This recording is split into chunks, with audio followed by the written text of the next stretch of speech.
Hi, Year 7. Welcome back to another video on fractions. Today we're looking at equivalent fractions, or fractions that have the same value.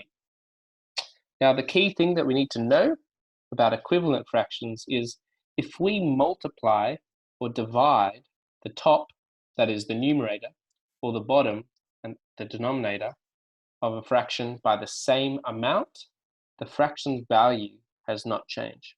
Okay, so if I double the top and double the bottom at the same time, I'm going to end up with the same total fraction. If I triple the top and triple the bottom, again, it's going to be the same. Okay, if I halve the top and halve the bottom, we're going to end up with the same fraction. However, it doesn't work if you add a number to the top and bottom. Okay, so 1/2 is not the same as 2/3. It's got to be multiplied or divided by the same amount. Okay, so let's look at a few examples here, and we're going to think about what do I need to multiply the top or the bottom by or divide by to get the same fraction in the end. That is an equivalent fraction.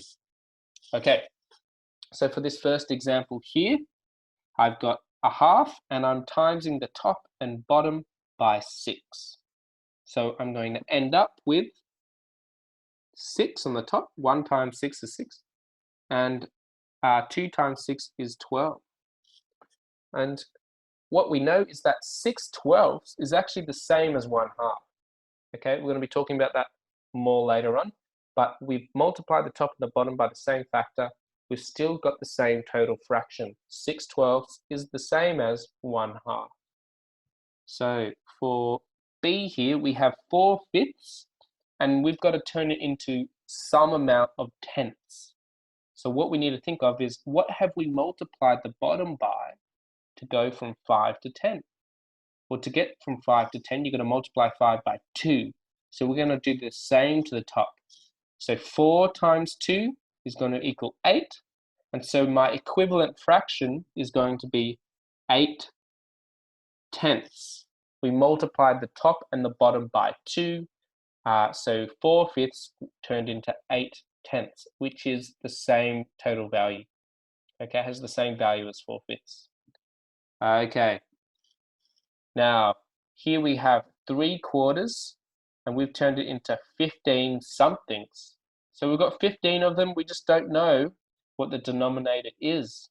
So to get from 3 to 15, we need to multiply by 5. So we're going to do the same thing to 4 to find out what the denominator is.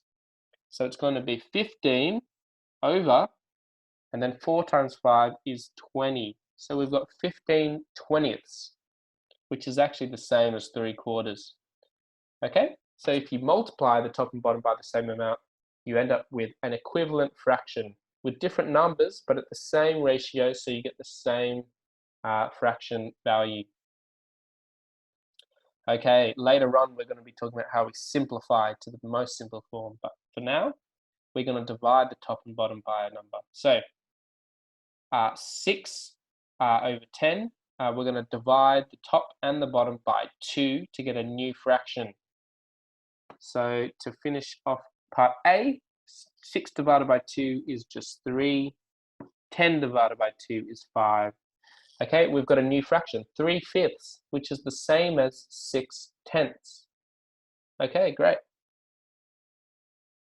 Part B here, we've gone from 15/20 to something quarters.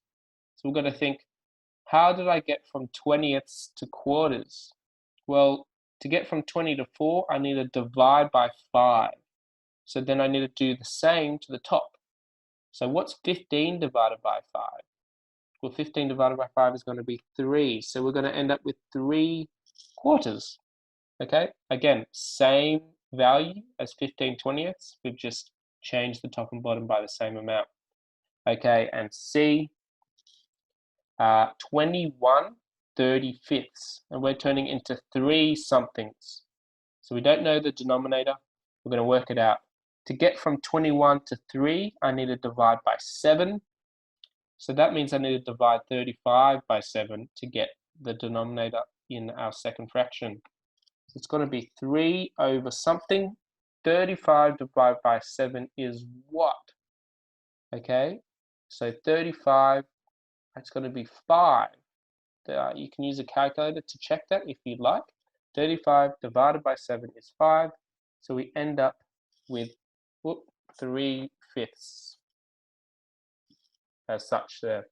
So that's all we're doing today. We're just converting fractions and keeping them the same total value. We're just changing the top and bottom by the same ratio to sort of manipulate the fraction. It's a really important skill that we can change fractions as we like later on. So that's what we're doing today. Let me know if you have questions. Do contact me, either email or Microsoft Teams, and I'll see you in the next video.